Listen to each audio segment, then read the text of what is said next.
မင်္ဂလာပါတဘာဝဆောင်းရှောက်လူတို့ဤစီချိုသွေးချိုစိုးရိမ်နေရတယ်ဆေးတွေနေစင်တောင်းနေရတယ်ဒါပေမဲ့သွေးချိုကမကြောက်ဘူးစိတ်ညစ်စရာပါမြန်မာနိုင်ငံမှာစီချိုသွေးချိုယောဂရှင်ပေါင်းတန်း3တန်းကျော်ရှိပါတယ်နောက်ထပ်တန်းချီပြီးကြိုတင်စီချိုအဆင့်မှာရှိနေကြတယ်စီချိုဆိုတာခန္ဓာကိုယ်ကအင်ဆူလင်ကိုကောင်းကောင်းမထုတ်နိုင်တာတို့ကောင်းကောင်းမသုံးနိုင်တာပါ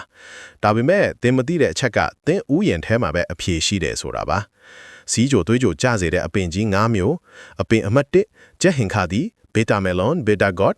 ဂုံတတိအင်ဆူလင်နဲ့တူတဲ့ဓာတ်ပေါင်းများ charantin polypeptide B ပါဝင်စိုက်နီးမျိုးစေ့မှာစိုက်အတက်လိုက်နေအောင်အပြည့်သုံးဆွဲပုံအသီးဖြော်ရည်ညစ်တောက်ဟင်းချက်အချောက်ခံပြီးလက်ဖက်ရည်ဖြော်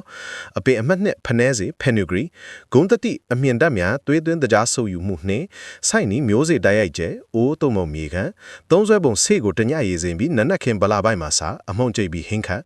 အပင်အမှတ်3တက်ကြံဖို့ cinnamon ဂုံတတိအင်ဆူလင်အာယုံခံနိုင်စွမ်းကောင်းစေသွေးကြိုကျစေစိုက်နီအပူပိုင်းဒေတာအပင်ရှိအိုးနဲ့စိုက်နိုင်သုံးဆွဲပုံတစ်နေ့လက်ဖက်ရည်စွန်းတဝက်စွန်းလက်ဖက်ရည်ဖြော်တော့အလွန်ကြုံမတော့ရ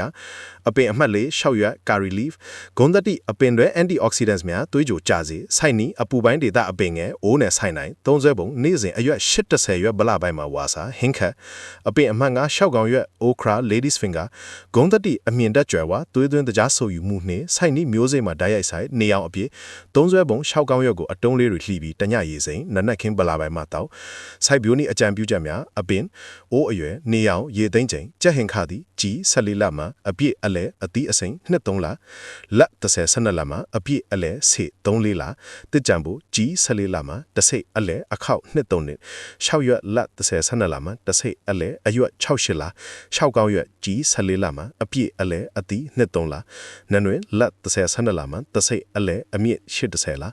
မှတ်ချက်ဒီအပင်တွေကဆေးဝါးမဟုတ်ပါဆရာဝန်ညွှန်ကြားတဲ့ဆေးတွေနဲ့တွဲမသုံးခင်ဆရာဝန်နဲ့တိုင်ပင်မှာဒီနည်းလေးကကျွန်တော်တို့အဖိုးအဖွားတွေခေတ်ကတည်တဲ့နည်းပါဆေးရုံဆေးကမ်းမရှိတော့ကသူတို့ရဲ့ဥယျာဉ်ထဲမှာပဲဆေးကိုရှာခဲ့ကြတယ်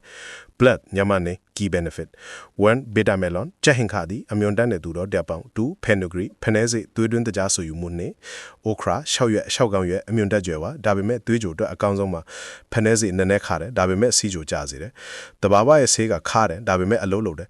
မြေစီလွာကျမ်းမိုင်ကိုကျမ်းပါမယ်တဘာဝနဲ့နီးရင်စိတ်အေးမယ်